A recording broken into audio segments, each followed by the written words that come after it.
All right, so I am just fresh out of the film. Just came out of Shazam 2 Fury of the Gods. And it's an interesting film, to say the least.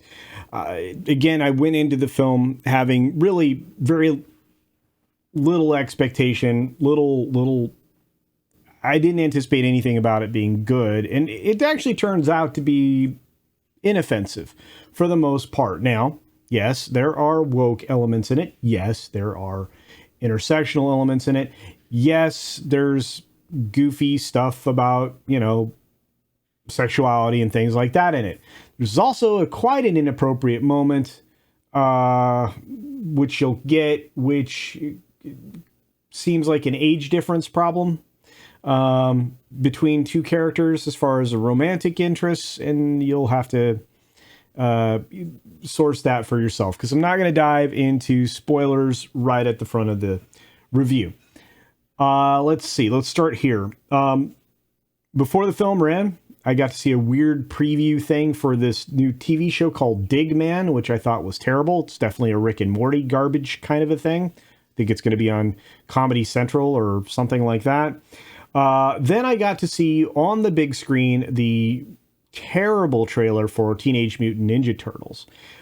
It looks worse on the big screen than it actually did on, my computer screen, which does not bode well for it. I hate the animation. Aesthetically, it doesn't look good, etc., etc. Little Mermaid was the next one, and believe it or not, looks better on the big screen than it does on my screen on my computer. So there's that.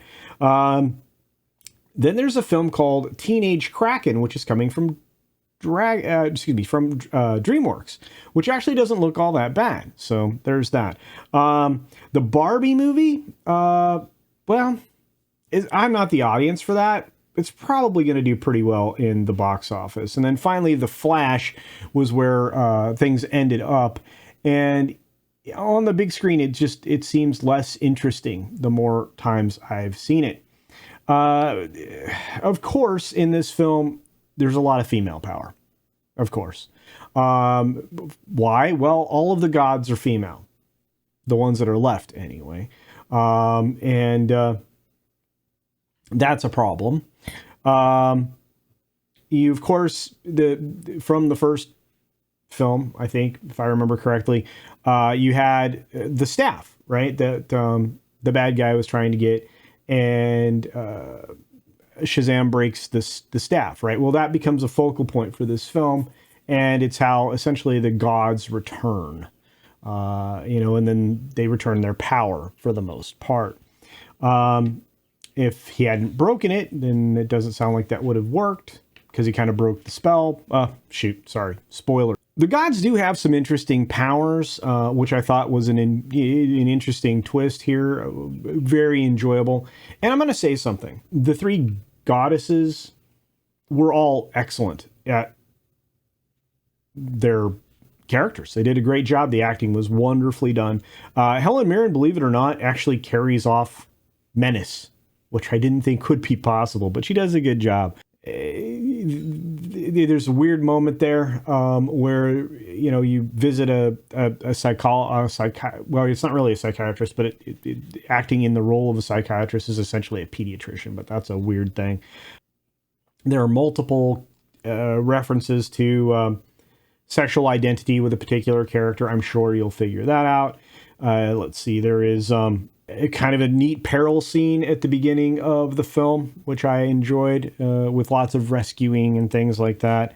And kind of real life coming into all of these young people's lives. So pretty cool. The wizard, as you've seen in the trailers, returns.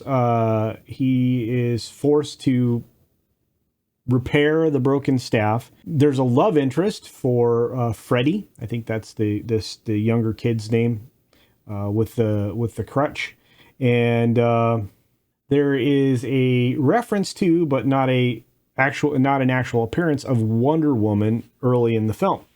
There's a really cool scene with the lair, where there's a secret room that's kind of a library, and there's a cute element in there.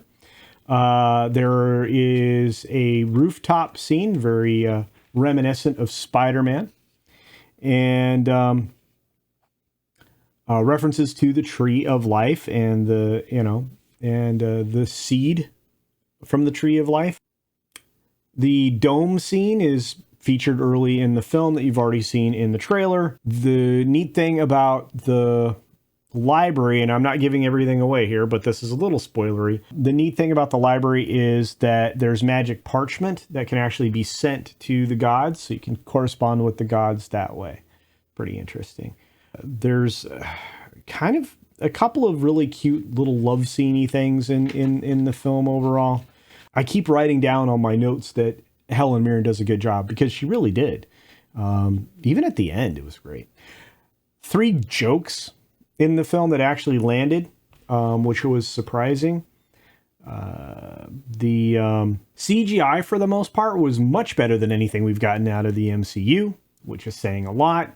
I think I also said that about the 65 for the most part, although it wasn't perfect there. It was much better, much improved in this film, and it's a little reminiscent of Game of Thrones, when they were using a pretty decent chunk of CGI. Of course, all the kids are under the age of 18 for the most part, absent the older daughter person. I really kind of enjoyed the family plot outside of the intersectional stuff. Thought it was kind of neat. Selectively, at various points, some of the kids lose their ability to have their god powers. When you get towards the end, it starts to fall apart. There are plenty of plot holes in this, and kind of like there's some confusing elements all the way through. But the ridiculousness of it all turns it up full blast in the third act. And I think there are going to be times that you're going to get pulled out of the film because of that, or at least I was. But I got back into it eventually.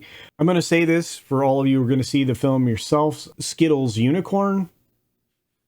That means something. There are quite a few monsters in this, and it looked like there was a decent mix, or a possible mix, of practical effects with the CGI when it comes to that. And you've probably seen the dragon at this point. The dragon's pretty well done. The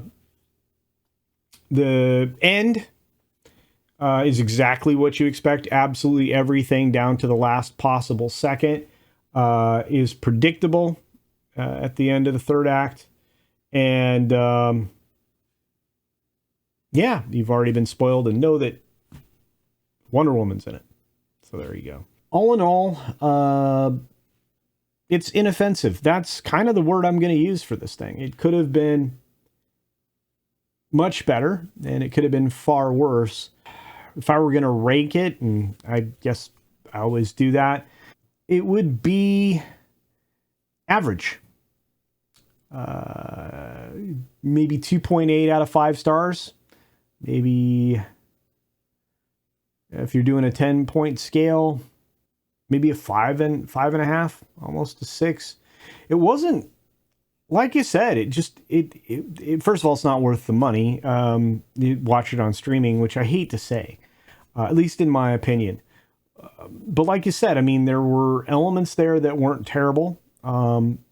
There is woke and intersectional messaging in it, so just be prepared for that. And I'll say this, if I weren't doing this for my channel, wouldn't have done a review at all. Anyway, those are my quick thoughts right out of the theater, getting right back into the chair here to record them for you. And, well, if any of that sounded good to you, good luck, go see the film. Otherwise, this one's for streaming, if that. Be sure to take care of yourself, of course. Take care of others. Wash your hands because it's good hygiene. And until next time, bye.